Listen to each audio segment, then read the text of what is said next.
Hi, so this is a property we've just purchased for a client. We're in Chaddesden in Derby in the East Midlands in the UK. So we've just got the keys about a week ago, just started ripping it out and starting to look at the renovation. So I'll take you in.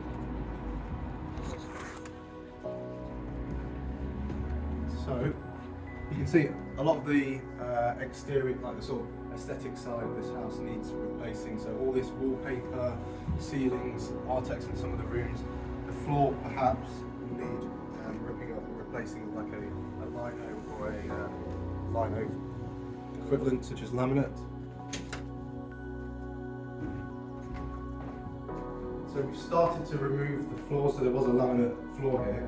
This has all been removed because the subfloor joists need checking for damp, because we've had an initial damp survey done and it does show signs of rising damp and potentially dry rot in the floor.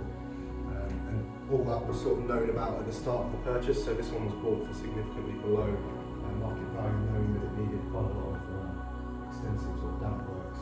So all of this wallpaper and the textured wallpaper here will all be stripped back, potentially replastered, skinned and then repainted white throughout.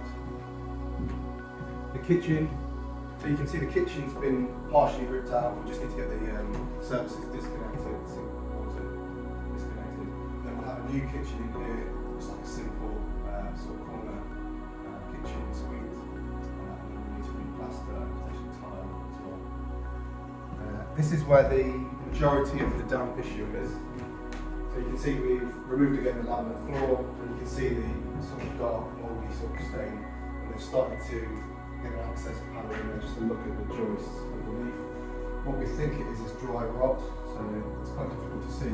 But the joists are potentially in need of being cut out and replaced. And then once we've done that, we'll be able to treat the rest of the joists to prevent them getting damp and causing problems in the future.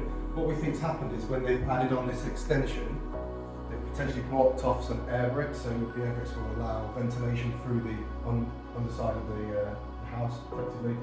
So once that's been blocked off, the damp's sort of built up over the years. So we'll get all this rectified, and then we'll also get the walls injected, so a damp-proof course injection to stop rising damp on the floor. I'll just take you upstairs real quickly.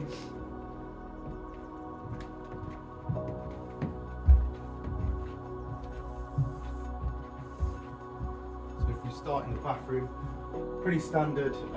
We'll just go in and remove all of the tiling and replace it all, probably up to the ceiling, white tiles and a new 3-piece bathroom suite. There's nothing too bad about the bathroom, but it'll be more in keeping if we go through and replace it all.